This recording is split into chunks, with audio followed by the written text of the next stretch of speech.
All right, let's start today. Free fall, right? What is free fall? किसको बोलते हैं free fall? नाम आपने बहुत बार सुना होगा. अगर उसको डिफाइन करना हो कि फ्री फॉल किसे बोला जाएगा तो देखते हैं कि किसको बोलते हैं. फ्री फॉल का मतलब जब भी कोई ऑब्जेक्ट की मोशन सिर्फ और सिर्फ ग्रेविटी के अंडर हो. क्या? किसी भी ऑब्जेक्ट की मोशन सिर्फ किस इफेक्ट के कारण हो? ग्रेविटी के कारण हो. तो ऐसी मोशन को, ऑब्जेक्ट की ऐसी मोशन को ही क्या बोलते हैं? Free fall. So what is free fall? Free fall is that motion of a body which occurs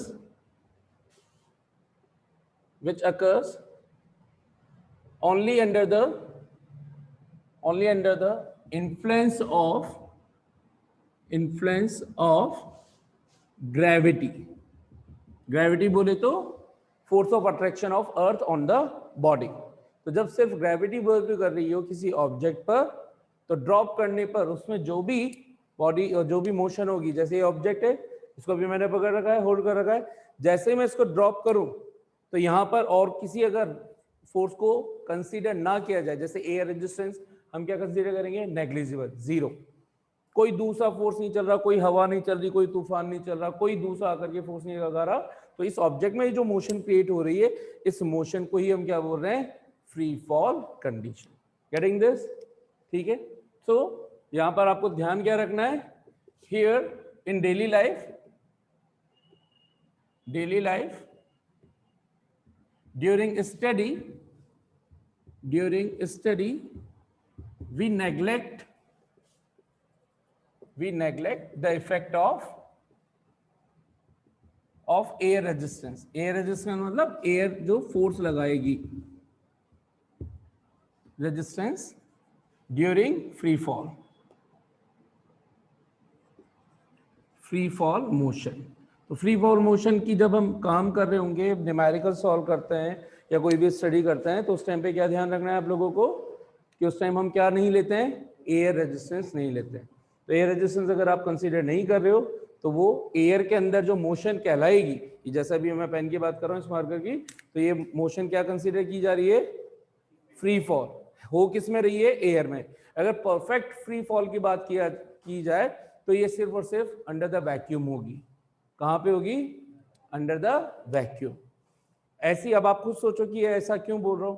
अगर मैं यहां पर एक मार्कर है और एक फेदर ले लूं, उन दोनों को अभी प्रैक्टिकली मैं यहां से गिराऊं, क्या दोनों साथ पहुंचेंगे? नहीं. ठीक है. जबकि यही काम मैं अगर वैक्यूम में करूंगा तो क्या होगा? feather and this marker or whatever would be the substance, both will reach at the ground or bottom surface in vacuum simultaneously. ठीक है.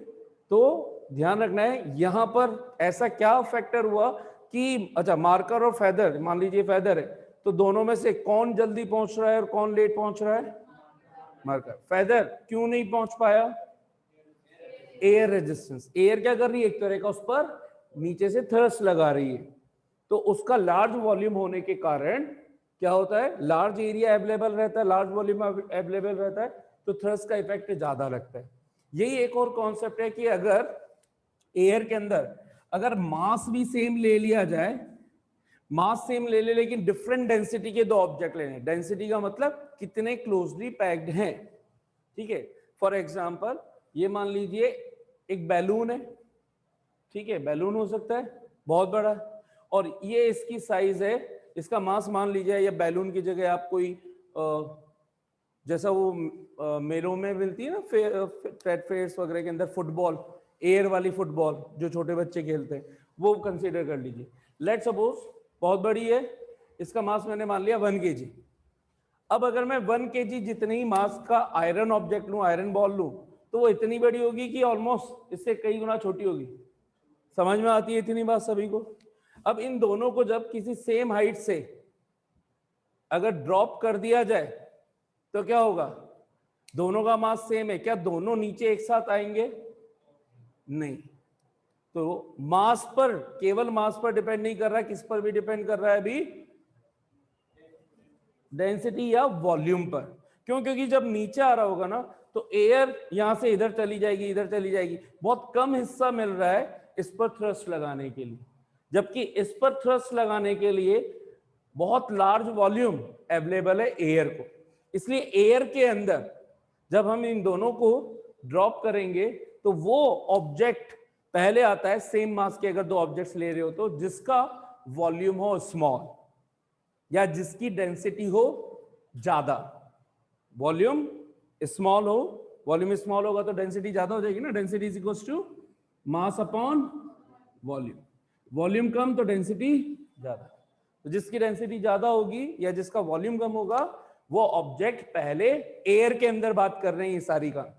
हाँ, इसी को अगर फिर से वैक्यूम में ले गया तो दोनों एक साथ ड्रॉप होंगे, whether it's a feather, whether it's a whatever object in vacuum, all the objects will reach simultaneously। And अगर मैं इस एयर को कंसीडर ना करूं तो फिर बोल देंगे कि हाँ ये दोनों एक साथ पहुंच रहे हैं अर्थ पर। Is that clear? तो ये चीज समझ में आ गई। सो शॉर्ट डिस्टेंसेस के लिए, अर्थ में भी फ्री फॉल के लिए, शॉर्ट डिस्टेंसेस के लिए, इनमें आपको ज्यादा वेरिएशन देखने को नजर नहीं आएगा।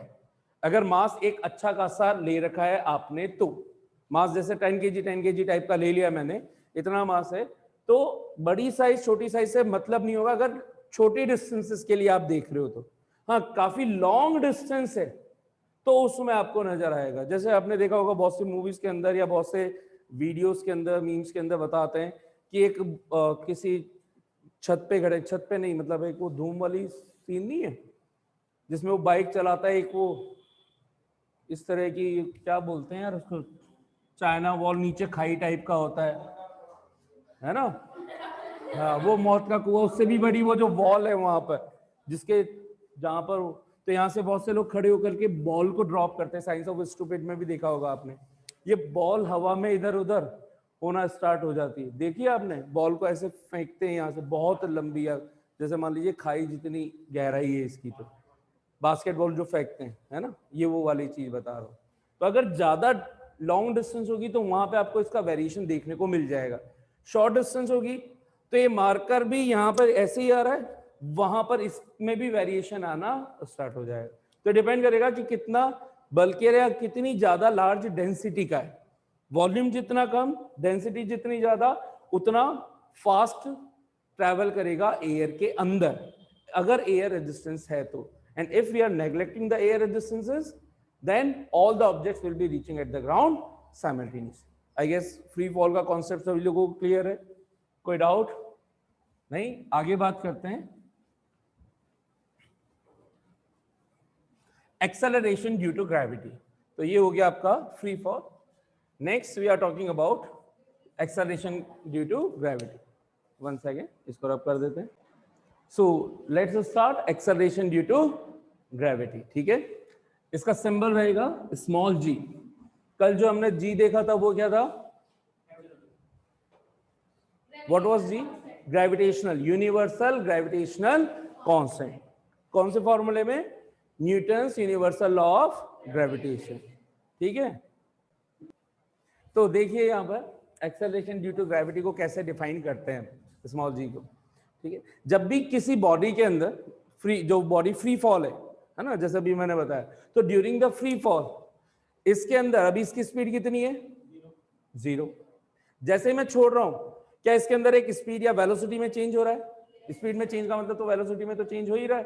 क्या इसकी स्पीड या वेलोसिटी इंक्रीज हो रही है? वेलोसिटी में चेंज आ रहा है। अगर वेलोसिटी में चेंज आता है तो हम क्या बोलते हैं? What has been produced? Acceleration has been produced. This acceleration has been produced because of gravity only। So during the free fall motion under the gravity, whatever acceleration will be produced in the object is called acceleration due to gravity। क्या हुई definition? During the free fall motion of an object, whatever acceleration or the acceleration produced in the object under the effect of gravity only is known as acceleration due to gravity। ठीक है, so during free fall of object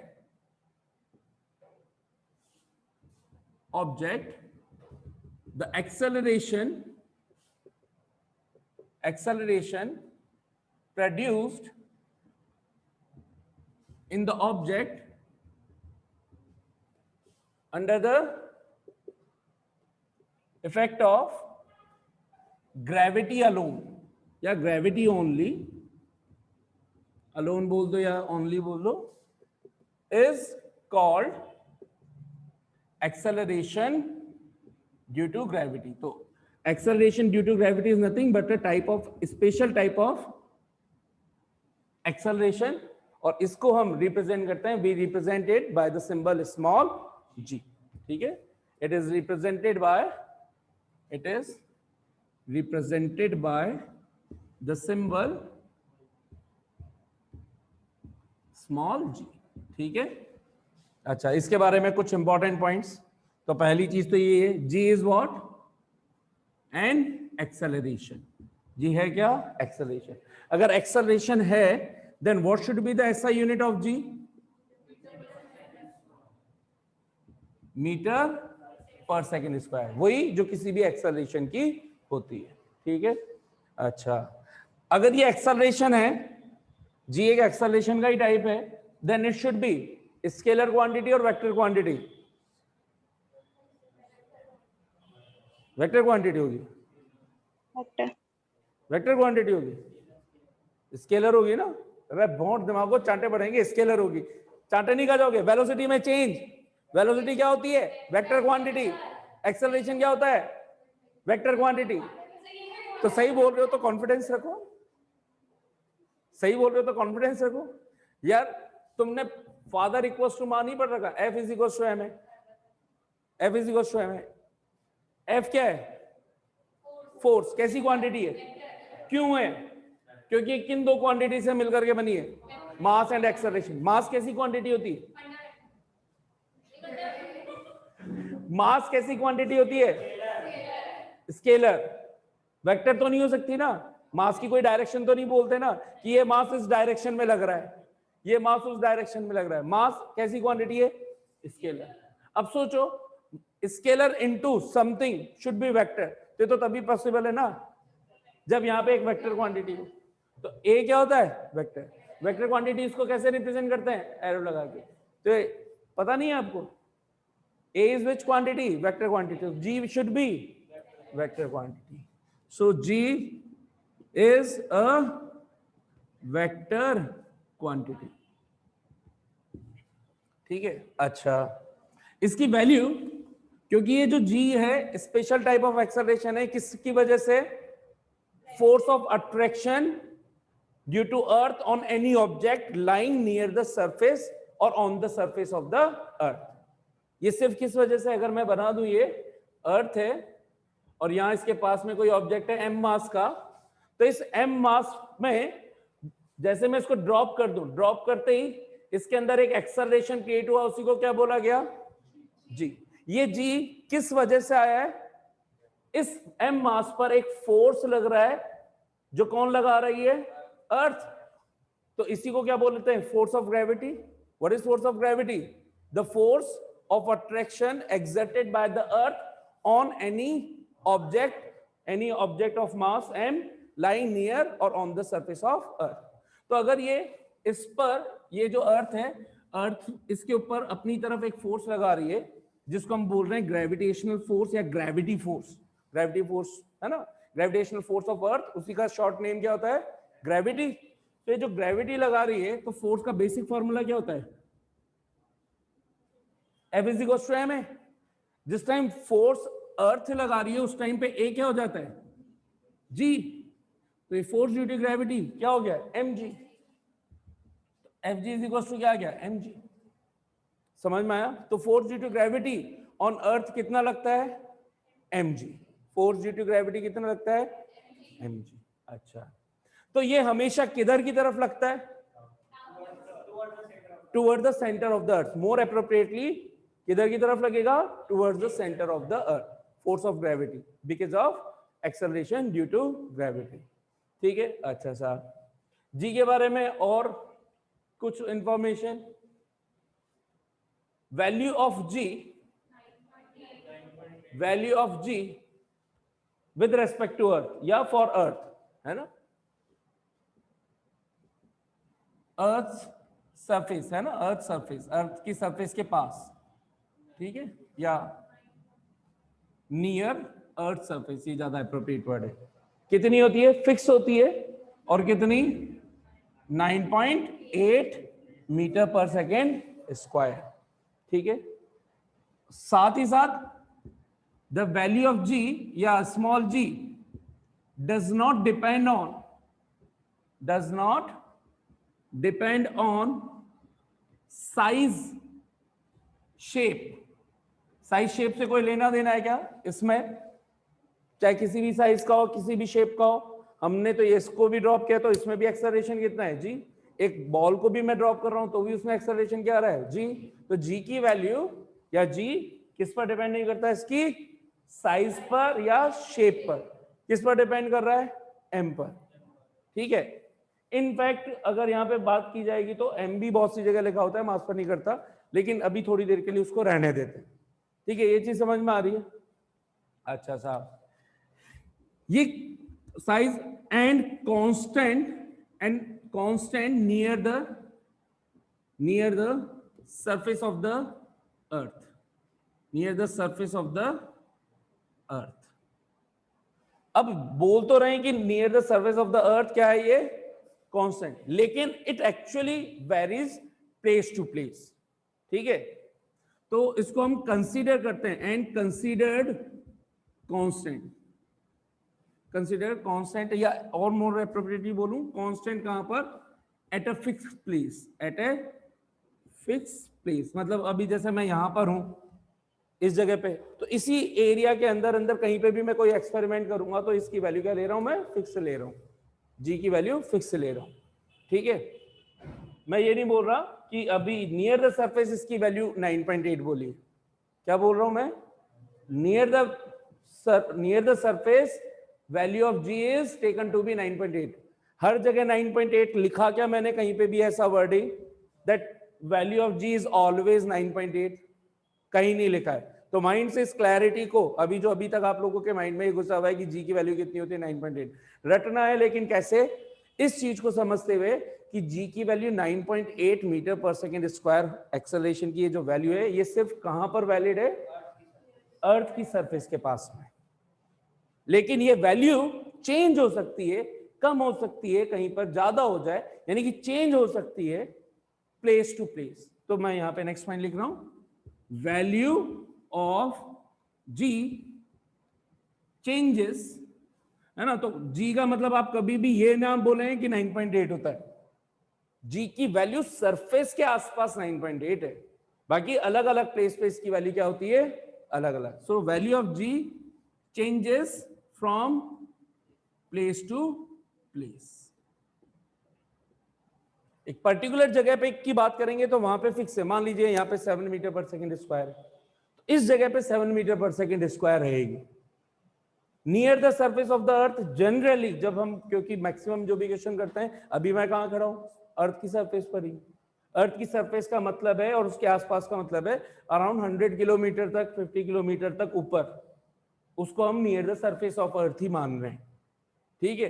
इसका reason, अर्थ, ये अर्थ है तो ये इसका centre है, centre से अर्थ की डिस्टेंस क्या कहलाएगी? रेडियस। और रेडियस ऑफ अर्थ कितनी होती है अप्रोक्सीमेटली? रफली 6400 किलोमीटर। समझ में आ रही है? 6400 किलोमीटर। मीटर्स में बात करूं तो किलोमीटर हटा करके 3 जीरोस और लगा दूं, 64 लाख मीटर। अब उसके कंपैरिजन में, इतने किलोमीटर के कंपैरिजन में अगर मैं 150 किलोमीटर ऊपर ले भी लूं तो इसके कंपैरिजन में वो डिस्टेंस बहुत ज्यादा नहीं है। इस वजह से हम क्या बोल रहे हैं? Near the surface of the earth. On the surface exactly नहीं बोल रहे, नियर द सरफेस। तो मैं कहा हूं? ऑन द सरफेस या नियर द सरफेस। इसलिए यहां पे वैल्यू क्या ले लूंगा? कांस्टेंट 9.8।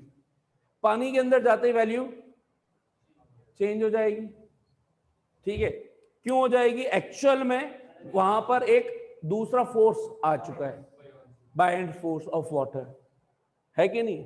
तो वो भी तो उसमें रेजिस्टेंस प्रोवाइड करवा रहा है, ठीक है। अच्छा साहब, तो इनफैक्ट अगर मैं यहां की जगह मैं चला जाऊं मून पर, तो मून पर एक्सेलरेशन जो प्रोड्यूस होगा ऑब्जेक्ट में वो क्या होगा, डिफरेंट होगा। क्यों होगा? क्योंकि force of attraction of moon on the object या इस पर क्या हो जाएगा, डिफरेंट हो जाएगा। कम होगा कि ज्यादा होगा? कम। रीजन? मास कम है, क्योंकि न्यूटन्स फॉर्मूले के, न्यूटन्स ग्रेविटेशन फॉर्मूले से भी देखो तो F directly proportional to m1 m2। तो एक ऑब्जेक्ट तो आप इसको ले ही रहे हो, अर्थ पे जिस ऑब्जेक्ट का मास मैंने मान लिया m, तो m हो गया। और दूसरा ऑब्जेक्ट मैं क्या ले रहा हूं, अर्थ या प्लैनेट, तो इसका मास मैं बोल दूं कैपिटल MP। तो m तो ये तो हो गया फिक्स, इसी ऑब्जेक्ट के लिए हम डिसाइड करने वाले है कि नहीं। अब अगर मैं अर्थ पे हूं तो अर्थ का मास और मून का मास, तो अर्थ और इसके मास को कंपैरिजन करने के लिए ये अर्थ पे फोर्स ऑफ ग्रेविटेशन किस पर डिपेंड कर रहा होगा, mass of earth into m तो फिक्स है, तो ये सिर्फ किस पर डिपेंड कर रहा है, मास ऑफ अर्थ। और अगर यही मास मैं मून पर लेकर के चला जाऊं, आपको लिखना हो तो लिख सकते हो ये भी, ये कितना हो जाएगा, m मून इनटू m। किसका मास ज्यादा? इस वजह से ग्रेविटेशन फोर्स किसका ज्यादा, अर्थ का ज्यादा। किस पर ज्यादा, m मास पर। मून पर क्या होगा, कम हो गया। कम हो गया तो ग्रेविटेशनल फोर्स कम हो गया, यानी कि gravitational force of moon is lower as compare to earth. तो वहां पर ऑब्जेक्ट कम फोर्स से पुल किया जा रहा होगा टुवर्ड्स द मून। इस वजह से अगर मैं यहां पर छोड़ रहा हूं जितने टाइम में आ रहा है, तो सेम चीज को अगर मैं वहां जाकर के सेम डिस्टेंस से छोड़ूंगा तो इसको ज्यादा टाइम लगेगा। क्लियर है? और यही रीजन है कि अगर आप यहां पर सरफेस पर जंप मारो, तो आप मान लीजिए कि अभी ये सरफेस है, यहां से जंप यहां तक मार रहे हो, तो आपको कंटिन्यूएशन में पुल मिल रहा है, किसके कारण, अर्थ के कारण, ग्रेविटी के कारण, ग्रेविटेशनल फोर्स के कारण। आप किधर आ जाओगे वापस, ऑन द सरफेस, वापस ग्राउंड पर आ गए। यही सेम फोर्स लगा के आपने जंप ली मून पे जाकर के, तो आप इसके कंपैरिजन में ज्यादा ऊपर उठ जाओगे। क्यों? क्योंकि वहां पर फोर्स ऑफ अट्रैक्शन क्या है आपके ऊपर, अर्थ से कम। तो आप अपना फोर्स लगाओगे तो यहां से ज्यादा डिस्टेंस आप ट्रेवल कर पाओगे। यानी कि आप जैसे जैसे ऐसे प्लेनेट पे पहुंचोगे जहां पे ग्रेविटी या उसका ग्रेविटेशनल फोर्स कम हो जाएगा, वहां पे आपकी जंप क्या हो जाएगी, लॉन्गर, है ना। तो आप बन जाओगे क्रिश।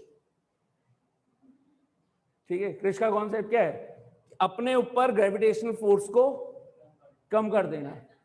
तो अगर आपने कोई ऐसा डिवाइस बना लिया अर्थ पर जो आपके ऊपर ग्रेविटेशनल फोर्स को कम कर दे, तो आप सेम फोर्स लगा करके लॉन्ग जंप ले सकते हो, स्पाइडरमैन बन सकते हो, क्रिश बन सकते हो। वन सेकेंड, ठीक है। तो जी के बारे में बहुत सारी जानकारी हो गई। आई गेस आप लोगों को समझ में आ गया होगा ये सारा कुछ, है ना। एक्सेलरेशन ड्यू टू ग्रेविटी क्या होती है।